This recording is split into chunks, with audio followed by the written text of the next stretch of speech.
Here's the because we're talking about mind mastery. Here's the loop that the mind plays. Is if I show up as me, I'll get rejected. So I'll show up as some version of me, which is not real at all. And then if that gets rejected, it won't hurt as bad. Right. But the truth is, you got rejected from a relationship, and the person never got to meet you, so you lost. So that the ego mind is constantly trying to protect you from hurt, and eventually all that brings you is more hurt. So everything that we avoid brings us more of whatever it is we avoid. So if we're trying to avoid the pain, we end up with way more pain. Mm-hmm. And that's all there is to it. It just becomes more and more painful. So we have to stop doing that and show up real.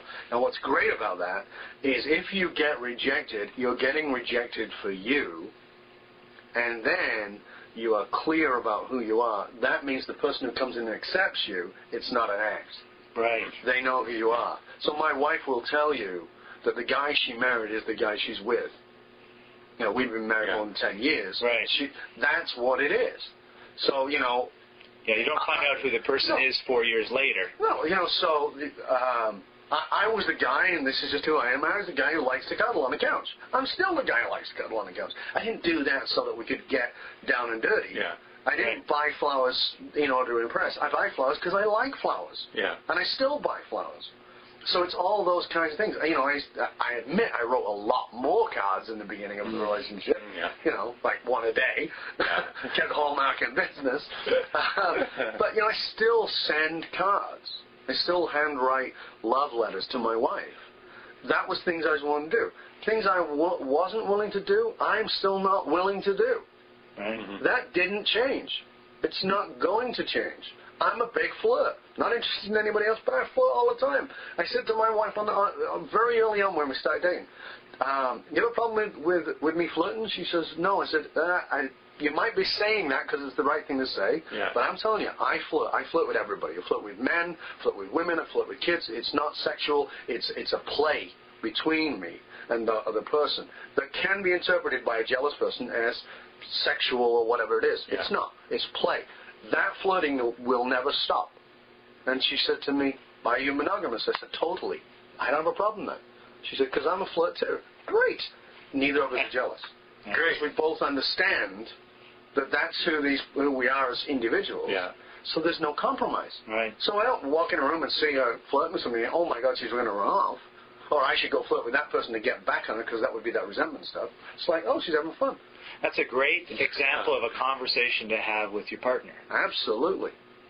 We were on Most of us don't have that type of conversation until we've been in a relationship for 10 or more years, probably. Yeah, and then it's usually in front of a therapist. Yeah, Listen, this is going down faster than the Titanic in the North Sea. Please help out. Right? Right. So there is a need. I mean, really what we're talking about here is that if you are going to have relationships, and I don't care whether you are single or whether you're in a primary relationship, if you're going to have relationships that work, you have got to show up. Now, again, that's one of those cliche terms. What that means is you got to know who you really are. And I'm not saying this to, saying like, oh, there's a sale on therapy this week, go down to the local Kmart therapist. What I'm saying is you've got to do some serious self-inquiry. Yeah. We're not talking about being stubborn. We're talking about knowing what is inherently true about who you are. And then when that shows up, that's consistent. That's all there is to it. So what should we look for to know who we are? Let's say if we can't see it. We're walking around the world, we're in a trance, and we're just kind of going along in life, and we can't see it. What would I do? Well, one of the primary motivators for human beings, the two primary motivators for human beings is pleasure and pain. Mm-hmm. One of the primary motivators, and I think is a much stronger motivator psychologically, is pain. If you don't know who you are, one of the greatest ways to find out who you are is to look at your pain.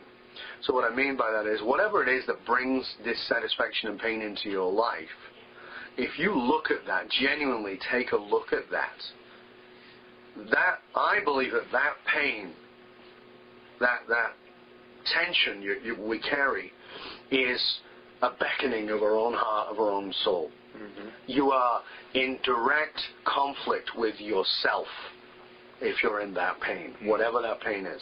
So if you want to find out who you are, you must go to the pain. But what we do is we go, that hurts, so it's no good. Look the other way. Look the other way. Let's put a smile on. Let's do some positive thinking and everything will be all right. No, you must look at the pain. What is it about this that makes it so hard for me?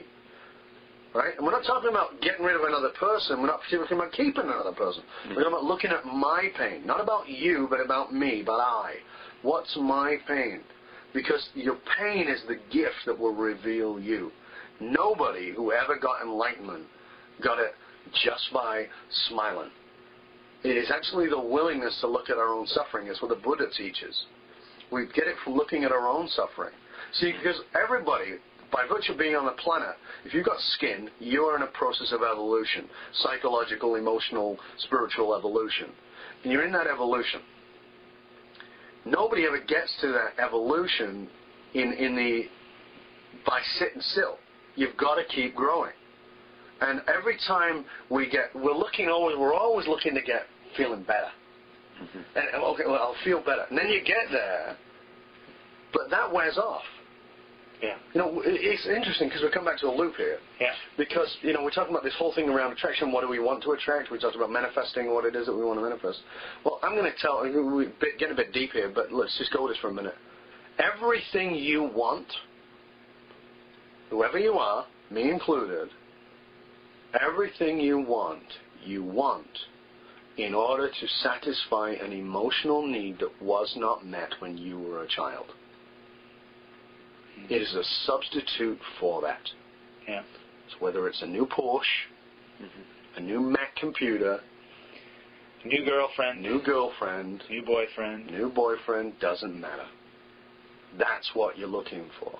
And if you will look at that pain, you'll find out who you are. And you'll look at what needs to be healed within you. And from that, you'll find your truth. I describe that pain in our lives as being the wheel of which the stone is pushed against to polish. And a diamond is just a rock until it hits that wheel and it gets polished. That's the gift to discover who you are, is to look at your pain. And in order to get a nice shiny diamond, you have to do a little bit of work. You have to do quite a bit of work. Quite a bit of work. So what happens if we go back into the pain? We're in the pain, we're experiencing the pain, we understand where we're going wrong, we see our behavior. How long should we stay in the pain? No, you got to see the behavior because you're at first cause.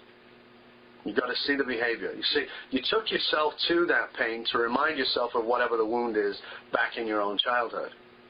But then you have to look. Then you track backwards and say, well, what is the behavior that I do to keep taking myself back to this crappy pain?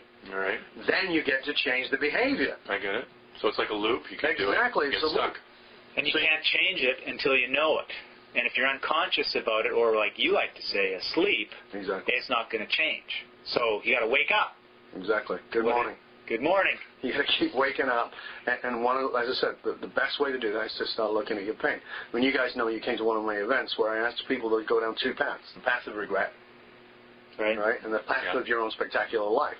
Well, the path of regret is to look at that pain, because that then will motivate you to do whatever you need to do to get going in your life. And that's what it's all about. Great. Awesome. Well, thank you very much, Dov. That was great information. Any last comments, Shane, before we sign off?